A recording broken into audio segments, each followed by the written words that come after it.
Welcome to NFL World, where NFL starts and ends. I'm your host, Jacob. And Week 17 is in the books, unless you're a Lions and 49ers fan, in which we'll get to that. But this was an interesting week, because you have some interesting games that happened. So let's go directly to the recap, and we'll spend some more time later on the injuries of what happened. So let's go to the games that happened. So we had the games on Christmas. We already said that. The game on Thursday was Seattle and Chicago. That was the most boring game I've ever watched, probably. It was so bad. It's nearly as bad as it was the Patriots and Jets a few years ago. That's like what this was. To review quickly, though, on the Christmas games, Chiefs beat the Pittsburgh Steelers 29-10 after Pittsburgh just couldn't really do anything. It was frustrating.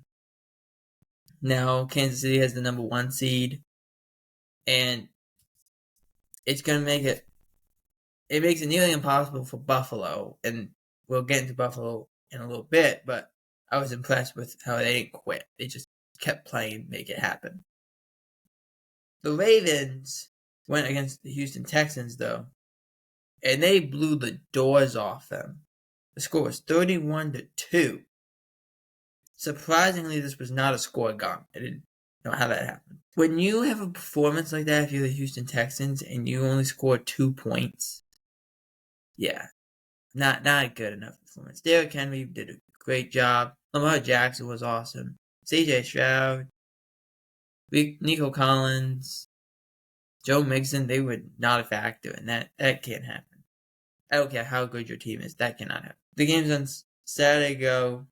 Let's start with the Cardinals and the Rams. Rams winning that game 13-9, late interception. They blamed Kyler Murray for the interception. Ball gets tipped. It's a great play by Witherspoon. That ball's going out of bounds probably if it's not an interception. So it's that simple to really understand. But maybe not a great choice to throw that ball. But it was so. It is what it is. Next up, Chargers at Patriots. The Chargers went crazy in this game. 40-7. At one point, it was 17-0.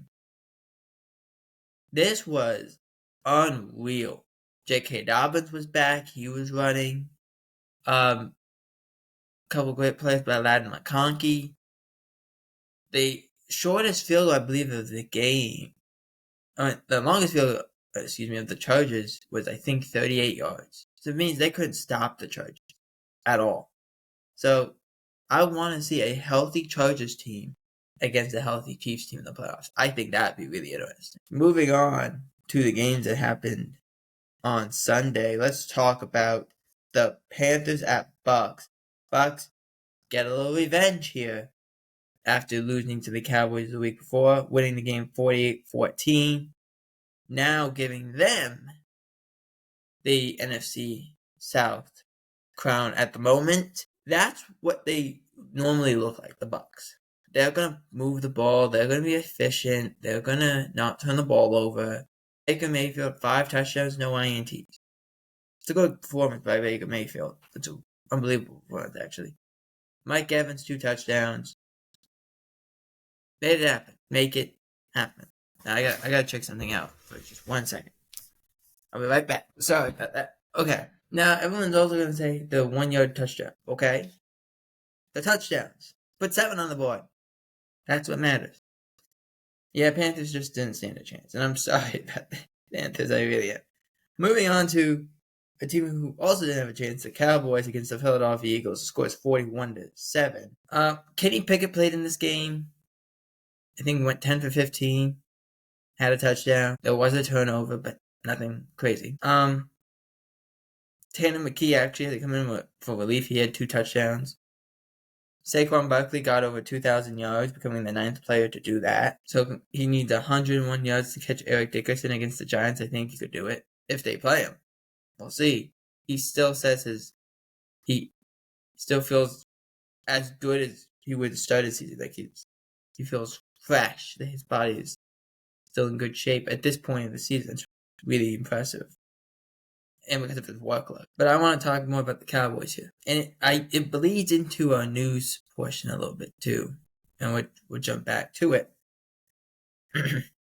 Which was the Cowboys turned the ball over 4 times. 2 really bad interceptions by Cooper Rush. 2 bad fumbles by your tight end and your running back. Your offensive line got bullied. No one could get open. Your defense was dog-tired by the end of the second quarter. That can't help you.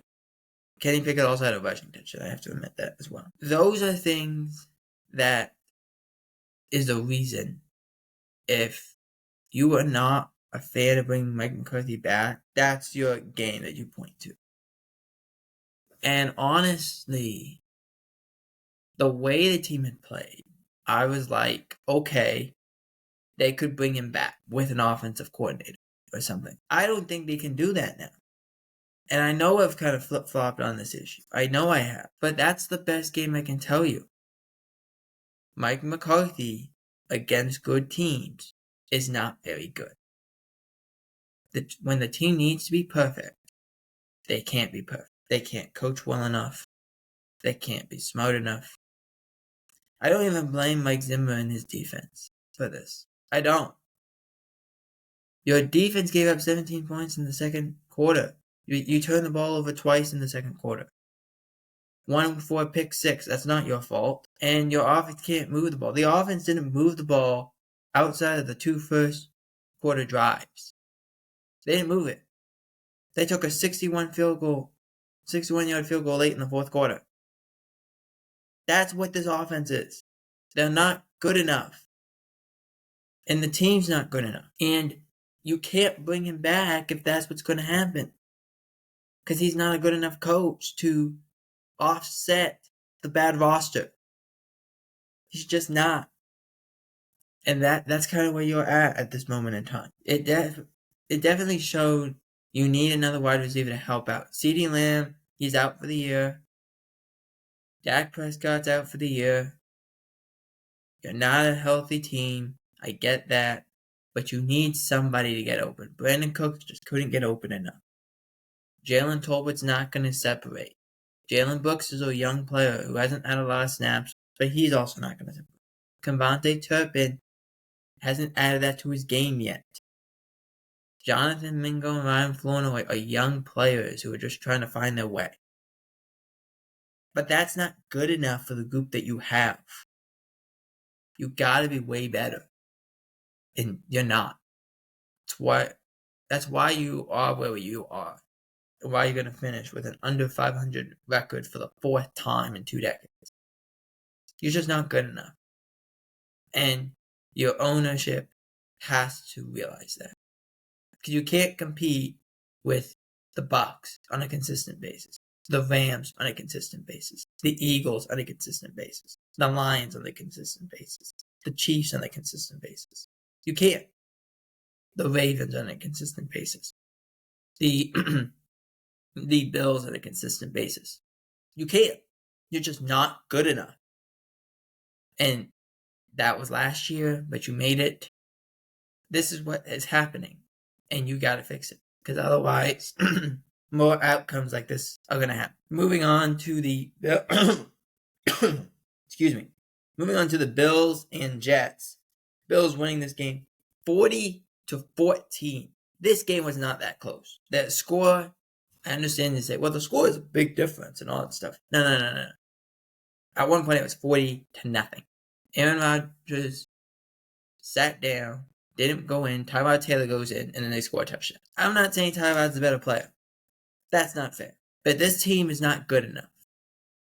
What I just said about the Cowboys is what the Jets are. Now, the Jets have a lot more talent than the Cowboys do. Devontae Adams, Garrett Wilson, Alan Lazard, Breece Hall, Braylon Allen, Aaron Rodgers. The list goes on and on. They're way better. And yet somehow their record says they're way worse. That's bad on the coaching. That is bad on the players. That is bad all the way up to that. Mitch Trubisky came in this game. He threw a touchdown. Amari Cooper had a great grab in the end zone for a touchdown. That, to me, makes Josh Allen MVP. That throw was unbelievable. But going back to the drawing board if you're the Jets, you got one more game left. I don't know if you've seen that meme. I've seen it with the Bears that you could do the Jets, or you could even do the Cowboys if you would want. It's that guy sitting at like his countertop, and there's a thing of alcohol. There's a little shot glass, and it says, "We need one more, just one more game." That's kind of what it is at this point for those teams. It's just one more game and we can get out of here. We don't want to be here. Let's just get out. We will talk about the Jets in a little bit, but I want to go back to the news portion. So there was a thing that came out that says, let me see if I can find it here. Let's see if I can find it. Okay, yeah. It says, is Mike McCarthy's job at risk after ugly loss to the Eagles and being swept by the Eagles? It's not just that he's been swept by the Eagles. It was the fact of the way it happened, and that's not good. McCarthy isn't a good enough coach with this roster. Take that as you want. Build a better roster around him. Some good things may happen, but good coaching decisions need to happen. I don't know who you name the coach. I would not be shocked. Like, the difference between everyone else and the Cowboys is they're going to fire their coaches next Monday. They are. That's why it's called Black Monday in sorts, where coaches get fired. The Cowboys actually don't get fired. They'll just become free agents. That's what happens. They'll become a free agent. Because at the end of their contracts, everyone on this coaching staff, except a few, are 1-year deals that finish up next week. At the end of their game at 4 o'clock, they are free agents. They don't have to come back. They can, but they don't have to. That's where they are. So is McCarthy's job at risk? Yeah. Yeah. Especially if they don't have a good enough performance at home against Washington. They got to show something to make it look like, okay, we at least care. Right now, I don't know if they care. Brings up the question, on the other side for the Eagles, should the Eagles let Saquon Barkley play in the game against the Giants to potentially break Eric Dickerson's record? And the answer is, why not? Because normally I'd say, no, he has got a lot of carries this year. But at the same time, I'm like, number one, it's the Giants. He's going to want to play. Number two, he's that close to the record. And number three, it's not just a running back record. It's an offensive line record. The offensive linemen are going to go and say, we want him to play. So we can get that. We can take him out after he gets like 102 yards. So we'll get 102. We'll take him out. It's not an issue. He doesn't need to shatter the record completely. Just break it to some of the glass starts coming off. Also, I think Philadelphia would have a horrible appearance if they don't play Saquon Barkley. That would be really bad. Talking about the Jets, let's go back to the Jets actually. Sauce Gardner is saying how the Jets players have quote unquote checked out this year, but interim head coach Jeff Ulbrich disagrees with that. Here's the thing. Sauce is right. And it's falling apart at the seams. And it has been for some time. But it's not just disintegrating. It's bust. It's exploding at the seams. The stuff is flying everywhere because it's just falling completely apart. The team's not good enough. Aaron Rodgers wanted to bring in his own guys. Garrett Wilson, who was the number 1 wide receiver, is now like the number 2, even number 3 wide receiver. He's not even used. Like, there's an issue there. The running game is not good. The offensive line's an issue. The quarterback has not played well. He's gotten hit a lot. I know he's banged up, but he's gotten hit a lot. So yes, the players have quit, which means you're not a good enough coach to be a head coach because they've quit on you. Now, the Jets' head coaching job, 2 coaches are on track to being interviewed, including former Jet head coach Rex Ryan and former Carolina Panthers, Washington Commanders coach Ron Rivera. The Ron Rivera surprised me a little bit. The Rex Ryan one didn't. Because Rex has always said and even a few months ago he said he would want to go back. I guess now because he doesn't have to deal with Belichick and Brady, he could have a chance. But I don't really think that fits what the Jets want to do anyway. I think they're in a similar boat as the Cowboys are, and as some of these teams are. They need offensive minds. Because I'm not an offensive mind. Now, I'm not saying they will go that way. Just saying needs to be said. To finish up here, we have two things to finish up. Number one, the Vikings hold off the Packers, creating the Sunday night football game of Week 18, the last game, 272, between the Vikings and Lions for the number one seed in the NFC. This is what happens. If the Lions win, they get the number one seed, but the Vikings would get the number 5 seed because they're already in.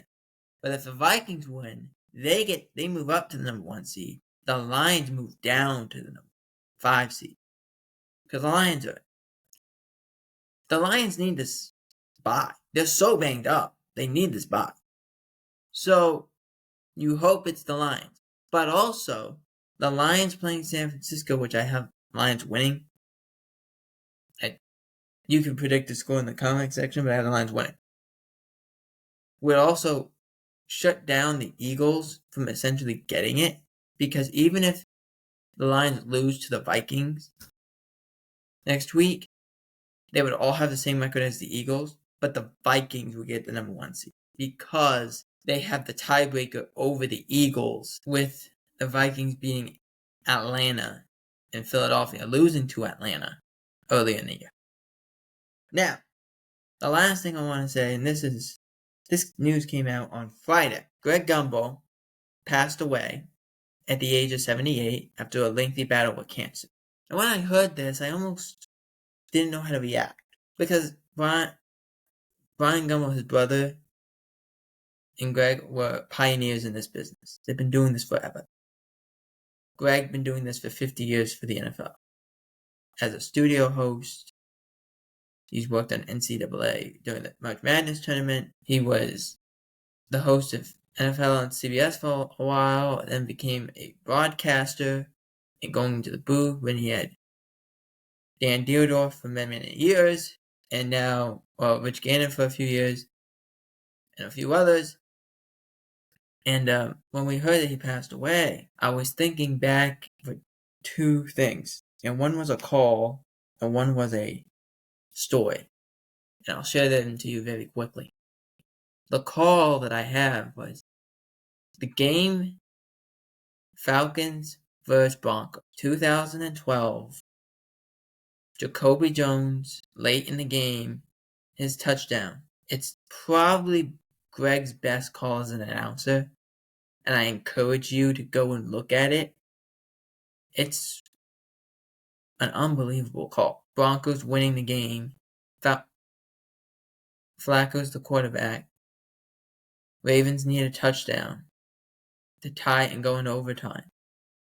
And I can actually remember this game because it was a game of, I was at my grandparents' house watching it on a very old TV that they had in the basement. And I couldn't understand what was going on with how this game was operating. It was such an unreal performance, and Greg's voice was unreal in that game. You could tell the emotion, you could tell how that game was going, was the way everything built in his voice. But the second story I have is a Bruce Arians story. He said this on the Rich Eisen show, actually, a few years ago. He said they did a game, Greg Gumbel, Bruce Arians, and I believe Rich Gannon. They did a game, and he's sitting in the booth with Greg, and the game, I can't remember the game, but the game went long, it went into overtime, and they were going to miss the flight. They had to run in an airport. Bruce Arians was late, 60s, maybe just turned 70. And Greg Gumbel at this point was probably early 70s, maybe like 71, 72, something like that. And they were running. Rich was probably late 60s, maybe even maybe more like mid 60s. And they're all running through this airport to get to their airplane. And I'm like, that shows you how announcers have to operate. Like, if the game goes on, they're running through airports to make sure they hit their flight to go home. Because they don't have their own flight pattern. But that just kind of shows you that story. But the quotes that came, the statements came from his daughter, his wife, his family, and even from his CBS family, were all very genuine in saying that he was a remarkable person who took everything with, there was a sense of gratitude, respect, and he didn't complain about things. Like, there was very few people in his situation that wouldn't do that. He didn't want pity. He wanted people to just know how he was. And that's sometimes what is hard to get to. Now, the thing I'll miss about Greg Gumbel, like I said, is his voice, the way he operated. Only so many people in this business can operate in a way that shows you do it right for 50 years. It's that simple. It's that simple. He devoted his life to the NCAA tournament and to the NFL for 50 years. Greg Gumbel, you'll be missed. We give a prayer to your family, to your CBS family, and we have enjoyed hearing you over the last 50 years. For NFL World, I'm Jacob Hebert. Out.